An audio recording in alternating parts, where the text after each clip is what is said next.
আলোচনা করার জন্য অনুরোধ করি। একদম সংক্ষিপ্ত। আচ্ছা, কথা আমি কইলাই আপনারা আমরা শুরু করার আগে আমরা কিছু যুবক ভাইরা আইছে, তারা কিছু মানবিমান আছে, আপনি তারা আমরা কথা দিয়া বইছি, আপনি আমরা শেষ হওয়ার পরে 5-10 মিনিট আমরা তার লগে বইতাম, তাহলে 5-10 মিনিট আপনারা লগে বইব।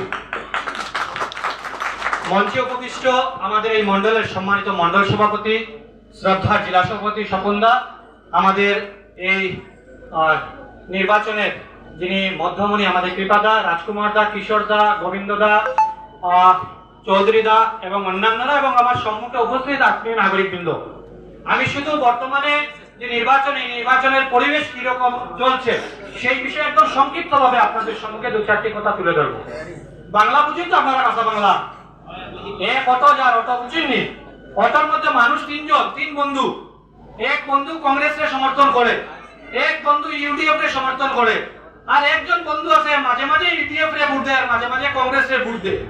3 বন্ধু মিলে আলোচনা চলে আর অত যেইরা হাইলাকান্দি থেকে দোয়ানো হয়েছেন কাটলি চলে যেইরা ডিসকাশন করতে করতে শুনে কংগ্রেসের একবার বলে এবার হাফিজ রশিদ ভাই জিতবা, ইউডিএফের এখন নানা এবার পারুল ভাই জিতবা, আর যে বেটা নিউট্রাল মাঝে মাঝে কংগ্রেস রে ভোট দেয় মাঝে মাঝে ইউডিএফ রে ভোট দেয়, হ্যাঁ বেটা এবার শুনো মা পিতা মাতিয়া লাভ হইতো না, মুসলমান ব্যাটিং করে ওলার ফ্যাসিলিটি দিছে মুতিয়ে, তুমি তাই না ভাই একজনে দিবাই কংগ্রেস রে আর একজনে দিবাই ইউডিএফ রে, ব্যাটিং তোর ভোট তো আটকাইতে পারবা না, এটা সারা মুতিয়ে লইয়া গেছে। বর্তমান পরিস্থিতি এটা, বর্তমান আমাদের নির্বাচনের পরিস্থিতি এটা। আমি শুনছি অনেকে নিন্দকেরা নিন্দা করেন যে কৃপাদা এই করেননি, কৃপাদা সেই করেননি। কৃপাদা কি করেননি বা কি করবেন ওই আলোচনায় যাচ্ছি না, কিন্তু আমাদের কংগ্রেস থেকে যিনিকে প্রার্থী করা হয়েছে হাফিজ রশিদ মহাশয়কে বারবার উনি নির্বাচনে খাড়া হন এবং 5 থেকে 25,000 ভোট পেয়ে প্রতিবার উনি পরাজিত হয়েছেন, 5 বার পরাজিত হয়েছেন। ঠিক সাথে আরো একজন যিনি পারুলদা বলে আমাদের এআইডিউকে আর প্রার্থিত্ব করছেন, এআইডিউফ এর সমর্থনে খাড়া হয়েছে, উনিও শুনেছি কমলাক্ষ দাবেগিসটা বারবার ভোট খেলেন আর 25 থেকে 35,000 পর্যন্ত ওনার লিমিটেশন, উনিও বারবার পরাজিত হন। এই 2 জন পরাজিত ক্যান্ডিডেটের সামনে ভারতীয় জনতা পার্টি এমন একজন ক্যান্ডিডেটকে দিয়েছে যে পঞ্চায়েত নির্বাচন থেকে শুরু করে বারবার বিধায়ক নির্বাচনে জয়ী হয়েছেন, আসাম বিধানসভা ডেপুটি স্পিকার হয়েছেন, একবার এখান থেকে এমপি নির্বাচিত হয়েছেন এবং আরো একবার পুনরায় এমপি নির্বাচিত হয়ে পুনর ভাগ্যে আপনাদের সবার আশীর্বাদে বাগানের যে টি কাউন্টিং কোর্টায় রামেশ্বর এবার খেলছেন না, আমরা বাগানের কোর্টায় আরো একবার কেন্দ্রীয় মন্ত্রী পেতে যাচ্ছি,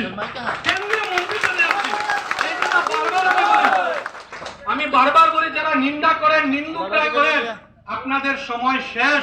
এক বিপুল ভোটের ব্যবধানে আরো একবার কৃপাদা এখান থেকে বিজয়ী হবেন এবং মাননীয় নরেন্দ্র মোদীজি যে 400 আমাদেরকে লক্ষ্য ঠিক করে দিয়েছেন, যে 400 লক্ষের মধ্যে 399টা আসনে অন্যান্যদের নাম থাকবে এবং 400-এর মধ্যে একটা আসনে যদি স্বর্ণাক্ষরে কেউ নাম লেখা থাকে তাহলে দ্বিতীয়বারের জন্য কৃপানাথ মালার নাম লেখা থাকে। বন্ধুগণ, আমরা অনেক এমপি দেখেছি, আমাকে অনেকে বলেন বুঝছেন নি ভাই এমপির বাড়িতে গেছিলাম দাঁড়াইতে আর এমপি মিলুন না, আমরা এমপির বাড়িতে আপনি যাইবা এমপিও মিলুন লগে এমপি 11 টাকা দোকান করে 3 খান পেট দিয়ে দেন, যেন কিনা আমার ব্যক্তিগত অবস্থা আমি বিভিন্ন জেলায় ঘুরেছি, এমপিদের পেট পাওয়া যায় না, এমপিদের সঙ্গে মিলা যায় না। অনেক